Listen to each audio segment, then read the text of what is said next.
Oke, Assalamualaikum warahmatullahi wabarakatuh. Berjumpa lagi bersama dosen senior. Saudara, sore ini saya akan berbagi tips bagaimana cara memulai usaha untuk membuat bengkel motor. Sebagai informasi, kendaraan bermotor tak selamanya itu dapat berfungsi dengan baik. Ya, terkadang mesinnya mengalami gangguan, ya, sehingga tidak berfungsi dengan baik dan akhirnya berhenti di tengah jalan. Nah, disinilah fungsinya bengkel itu berfungsi, dan ini adalah peluang bagi kita untuk membuat usaha bengkel sepeda motor. Ya, dan ini merupakan peluang yang sangat luar biasa, dan peluang ini bisa kita jalankan dengan modal yang tidak terlalu besar. Nah, bagaimana cara kita memulai usaha ini? Yang pertama adalah kita harus menentukan lokasi bengkel sepeda motor itu.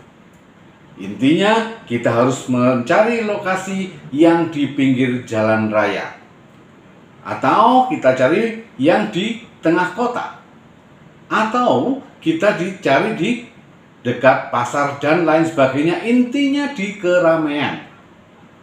Nah, bagaimana kalau seandainya kita tidak mau sewa atau kita tidak punya tempat di sana? Untuk sementara kita bisa lakukan dan kita bisa membuka di garasi rumah kita sendiri. Ya, yang penting lakukan dulu saja, baru kita pikirkan pengembangannya nanti. Ya, itu yang pertama, lokasinya. Yang kedua adalah kita harus menentukan modal awal. Tidak mungkin kita tidak menggunakan modal. Ya, nah, modal awal itu untuk apa saja? Kan begitu. Kita harus tahu untuk apa saja modal awal itu. Ya, yang pertama, modal awal itu kita gunakan untuk membuat bengkel tersebut. Ya, kita harus membangun bengkel yang bagus, artinya yang nyaman lah. Yang kedua, kita harus siapkan biaya untuk operasional selama 3 bulan. Ya, 3 bulan pertama kita harus siapkan itu, kemudian kita operasionalkan. Khawatirnya nanti dalam 3 bulan ada naik dan turunnya, sehingga kita harus persiapkan perputaran uang selama 3 bulan. Ya, dan selanjutnya modal itu kita gunakan untuk pembelian spare part. Jadi kita harus stok spare part seandainya ada orang yang memperbaiki sepeda motor di bengkel kita dan perlu spare part, maka kita tinggal mengganti spare part itu. Ya, kemudian kita beri peralatan yang secukupnya dulu. Ya, yang secukupnya, yang penting bisa untuk berjalan dan operasional sebagai bengkel. Dan yang terakhir, untuk biaya promosi dan biaya pemasaran. Ya, tentunya kita pasti harus pakai umbul-umbul, kita harus pakai spanduk sehingga orang tahu bahwa kita ada bengkel yang baru. Oke, yang ketiga adalah kita harus merincikan biaya peralatan dan operasionalnya. Misalnya gaji karyawan berapa, gaji teknisinya berapa, biaya listrik yang harus kita siapkan itu berapa.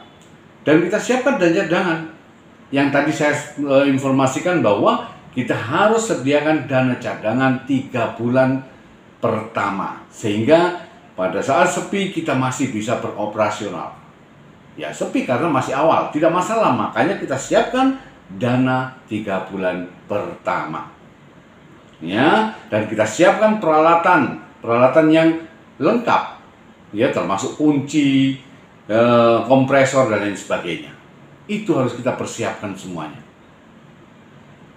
Dan yang keempat, kita harus mencari montir yang dapat diandalkan. Montir itu menjadi penggerak utama di bengkel sepeda motor. Ya, carilah montir yang memiliki kemampuan khusus yang bisa memperbaiki sepeda motor dengan baik, dan tentunya pastikan montir yang jujur. Ya, yang kelima, menyediakan spare part. Spare part yang ada dibeli sebaiknya paling banyak adalah spare part yang paling laku. Yang paling laku. Kita harus menyiapkan spare part yang paling laku, dan kita harus tahu yang paling laku apa. Sebagai contoh, kampas rem itu kan paling sering. Ya, busi. Kemudian rantai. ya, kemudian kampas kopling. Nah, hal-hal yang fast moving item itulah yang harus kita persiapkan sehingga uang kita tidak habis di stok spare part. Ya, dan jangan lupa menyediakan pelumas yang berbagai merek. Sehingga apa? Kalau orang datang ke sana ganti oli yang biasanya merek A, kita tidak punya. Nah, itu tidak boleh. Jadi semua merek yang ada di pasaran kita harus punya meskipun sedikit sehingga kita tidak menolak customer. Yang kelima. Dan yang keenam adalah pengelolaan dan pelayanan. Ya, bisnis yang sukses selalu diawali dengan pengelolaan yang baik.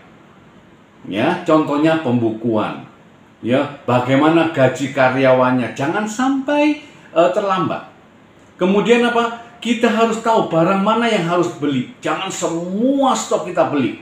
Habis nanti uang kita, habis stok kita.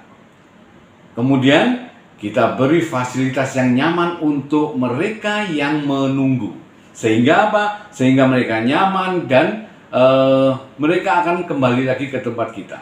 Bayangin kalau tempatnya nyaman, pelayanannya ramah, kemudian hasil servisnya bagus, maka dia pasti akan kembali lagi. Dan sepeda motor itu rata-rata 1 bulan atau 2 bulan itu pasti akan kembali lagi.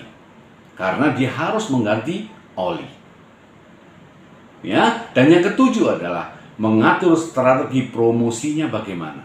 Promosi itu sangat penting dalam memulai sebuah usaha termasuk bengkel. Ya, tujuannya untuk mengenalkan ke masyarakat bahwa kita adalah bengkel baru yang akan memberikan pelayanan yang terbaik serta servis yang bagus. Ya, bisa kita lakukan secara offline, bisa kita lakukan secara online. Dan bahkan kita harus menggunakan umbul-umbul atau banner sehingga orang lalu lalang mengetahui bahwa kita ada bengkel yang baru dan memiliki pelayanan yang bagus.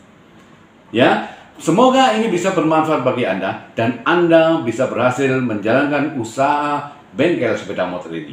Ya, terima kasih, sukses bagi Anda dan sukses bersama Dosen Senior.